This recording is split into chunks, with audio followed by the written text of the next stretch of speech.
This is a beehive I made uh, using pretty much trash when I had no money.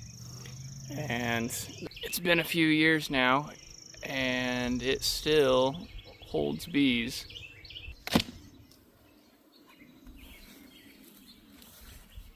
You can see I just had pieces of foam to keep the bees from building burr comb on the lid, and a t-shirt and a old horse blanket.